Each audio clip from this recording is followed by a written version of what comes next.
যে ফ্যাসিস্ট চলে গেলেও ফ্যাসিবাদ অক্ষত আছে। সবাইকে জানাচ্ছি আন্তরিক মোবারকবাদ এবং সালাম। আসসালামু আলাইকুম ওয়া রাহমাতুল্লাহ। সম্মানিত উপস্থিতি, আমরা আজকে এখানে কেন দাঁড়িয়েছি এটা অত্যন্ত পরিষ্কার হয়েছে। আমি বলতে চাই যে জুলাই বিপ্লবের পর নির্বাচিত বিএনপি সরকারের অধীনে স্বাধীন মত প্রকাশের জন্য, সরকারের সমালোচনা করার জন্য প্রথম যিনি গ্রেপ্তার হন তিনি হচ্ছেন একজন নারী, তিনি হচ্ছেন একজন প্রতিবন্ধী শিশুর মা। ফেসবুকে কেন্দ্র করে, পোস্টকে কেন্দ্র করে এই গ্রেপ্তার। এটা শুধু অন্যায় এবং এটা মত প্রকাশের স্বাধীনতার উপর সরাসরি আঘাত। আমরা এই ঘটনার তীব্র নিন্দা ও প্রতিবাদ জানাই। সম্মানিত উপস্থিতি, যাকে গতকাল 7 এপ্রিল জামিনে মুক্তি দেওয়া হয়েছে, ধন্যবাদ সেই ঊর্ধ্বতন কর্তৃপক্ষকে যার নির্দেশে গ্রেপ্তার, আবার হয়তোবা তাদের নির্দেশেই এই জামিন। সম্মানিত উপস্থিতি, আমরা যদি একটু বিশ্লেষণ করি তাহলে কি অপরাধ ছিল সেই প্রতিবন্ধী শিশুর মায়ের বা সেই নারী কর্মীর, তাহলে আমরা দেখতে পাই সেই পুরানো জিনিস আবার উঠে এসেছে, যা হচ্ছে আবরার ফাহাদ এবং ওসমান হাদির বেলায় দেখেছি। সেই আধিপত্য বিস্তারকে কেন্দ্র করেই তিনি সেই পোস্ট দিয়েছিলেন। তিনি তো সামাজিক যোগাযোগ মাধ্যমে রাষ্ট্রের নীতি নির্ধারণী এবং জ্বালানি সংকট নিয়ে যুক্তিপূর্ণ সমালোচনা করায় পুলিশ তাকে গ্রেপ্তার করেছে এবং বলেছে ঊর্ধ্বতনের নির্দেশে তারা এই কাজটি করছে। সুমির ফেসবুক পেজ যদি আমরা দেখি তাহলে আমরা দেখব তার অ্যাক্টিভিটিসতে তিনি একজন স্পষ্ট নারী এবং সময় সচেতন নারী। তিনি জুলাই যোদ্ধা। তিনি জুলাইতে তার অবর্ণনীয় সাহসিকতার সাথে তিনি ময়দানে ভোলা উপজেলায় তিনি লড়েছিলেন সামনের সারিতে। সম্মানিত উপস্থিতি, তাহলে আমরা দেখছি কি যে সেই সরকারের, আমরা যদি সেই নবনির্বাচিত সরকারের এই ঘটনাকে বিশ্লেষণ করি তাহলে মানে দাঁড়ায় এটা যে ফ্যাসিস্ট চলে গেলেও ফ্যাসিবাদ অক্ষত আছে। এই অক্ষত ফ্যাসিবাদ রাজনৈতিক ক্ষমতা ও অন্যান্য প্রভাবশালী জায়গায় বহাল তবিয়তে আছে। সম্মানিত উপস্থিত সাংবাদিক ভাই এবং বোনেরা, এই গ্রেপ্তারে বাংলাদেশের নারী সমাজ গভীর উদ্বেগ প্রকাশ করেছে, তারা অস্থিরতা প্রকাশ করেছে, তারা সওদার সাথে যে অমানবিক নিন্দনীয় আচরণ করা হয়েছে এর তীব্র নিন্দা জানিয়েছে। এই আচরণ এক ধরনের কর্তৃত্ববাদী প্রবণতার ইঙ্গিত বহন করে। গ্রেপ্তারের সময় কারণ জিজ্ঞেস করলে পুলিশ বলেছে ঊর্ধ্বতনের নির্দেশে। আমরা যদি সেই ঊর্ধ্বতনকে আবার পর্যালোচনা করি তাহলে দেখতে পাই ফ্যাসিস্ট রেজিমে কি হয়েছিল। ঘটনা 1, 2015 সাল ঢাকা উত্তরা থেকে একজন নারীকে গ্রেপ্তার করা হয়, যার একটি প্রতিবন্ধী শিশু ছিল তার বাসায়।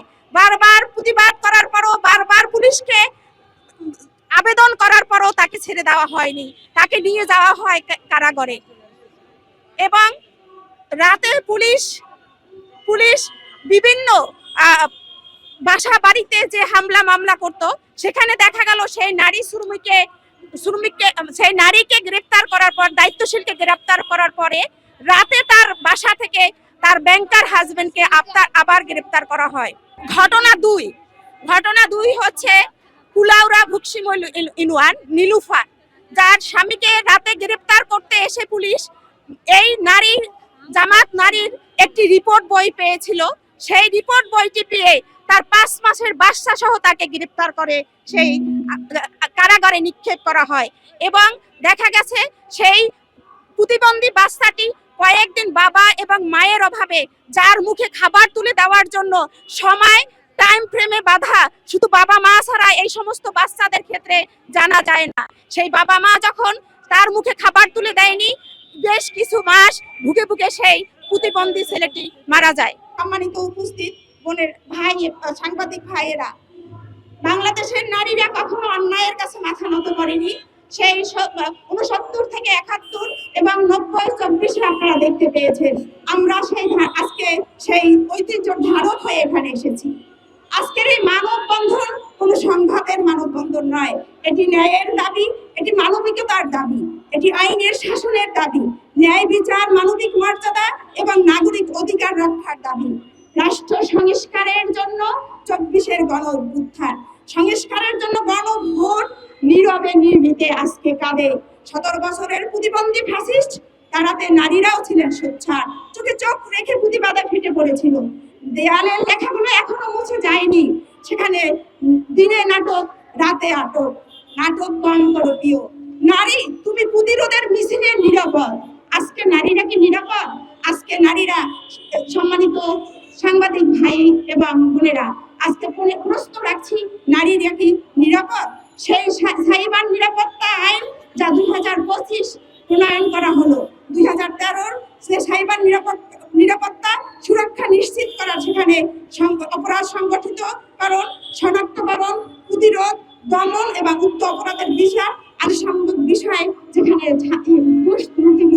যুক্ত ছিল, যেটা অপ্রতুল থাকার কারণে নূতন করে অধ্যাদেশ আনা হলো। অথচ আমরা দেখতে পাচ্ছি একজন নারী তার নিজস্ব মত প্রকাশের জন্য আজকে তাকে রাতে আবার সেই রাতের নাটক সাজানো হলো। সম্মানিত উপস্থিতি, একজন নিরীহ নারীকে গ্রেফতার করে মামলা দেখিয়ে, ভয় দেখিয়ে জনগণের কণ্ঠকে কখনো রোধ করা যাবে না। দুষ্কৃতকারী সে দুষ্কৃতকারী।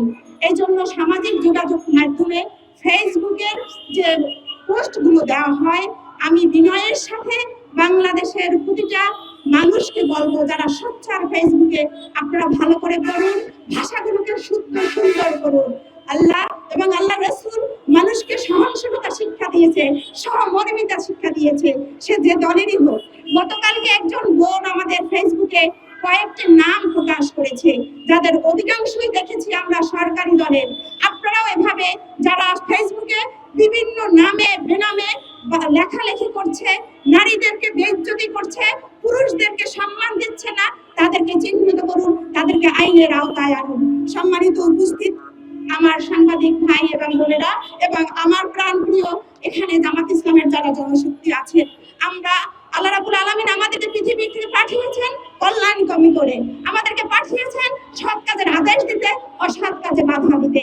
অতএব জামাতের কোনো একটি মানুষ এমন কোনো শব্দ, এমন কোনো ভাষা ইউজ করতে পারে না যা তার মায়ের জন্য, বাবার জন্য, তার সন্তানের জন্য ইউজ করে না। অতএব আমরা সাবধান হতে চাই সমগ্র বাংলাদেশবাসীকে নিয়ে। আসুন, আমাদের বিরোধীতে থাকবে, আমাদের প্রতিবাদ থাকবে, সেই প্রতিবাদের ভাষাগুলো হবে সুন্দর, সহমর্মিতা থাকবে। আপনি আমার প্রতিপক্ষ হলেও, আমি অসুস্থ হলে আপনি দেখতে যাবেন, এটাই হচ্ছে সৌন্দর্য, এটাই ইসলাম। ইসলাম মানে শান্তি। অতএব আসুন, আমরা এমন কোন আচরণ না করি, রাজনৈতিক ময়দানে দলীয়করণ এমন ভাবে না করি, একজন আরেকজনকে মেরে ফেলে, একজন আরেকজনকে এমন ভাষা ইউজ করে যা তার বাবার জন্য, তার মায়ের জন্য, ভাইয়ের জন্য, বোনের জন্য, সন্তানের জন্য প্রযোজ্য না। অতএব আমরা এটাই বলতে চাই, দুষ্কৃতকারী সে দুষ্কৃতকারী, তাকে কোনোভাবেই আইনে ছাড় দেওয়া হবে না। আর একটা কথা মনে রাখবেন, আল্লাহ ছাড় দেন কিন্তু ছেড়ে দেন না।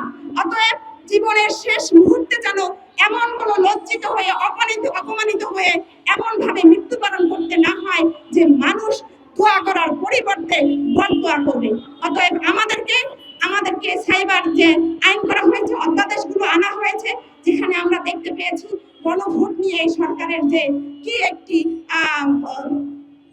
কি বলে এটাকে অভিনয়, এই অভিনয়ের জায়গায় দেখেছি সবচেয়ে গুরুত্বপূর্ণ যে অধ্যাদেশগুলো আনা হয়েছিল সেগুলোকে বাতিল করার জন্য জোর প্রচেষ্টা করা হয়েছে।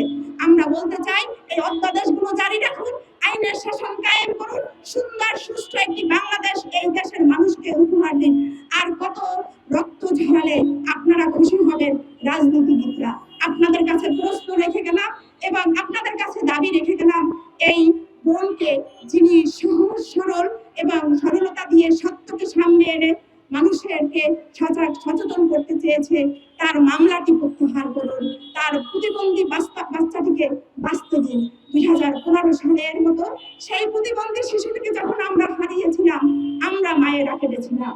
আজকে যেন সেই 2026 সালে এসে সেই প্রতিবন্ধী শিশুটি যেন মায়ের বুকে বেঁচে থাকতে পারে, তার নিশ্চয়তা আপনারা দিন। অতএব আপনাদের কাছে আমরা বিনয়ের সাথে আবারও বলছি, সুন্দর একটি বাংলাদেশ এদেশের মানুষকে দিন। এদেশের মানুষের রক্ত নিয়ে আর কোনো খেলায় আপনারা যেতে না। ধন্যবাদ সবাইকে আমাকে কথা বলতে দেওয়ার জন্য।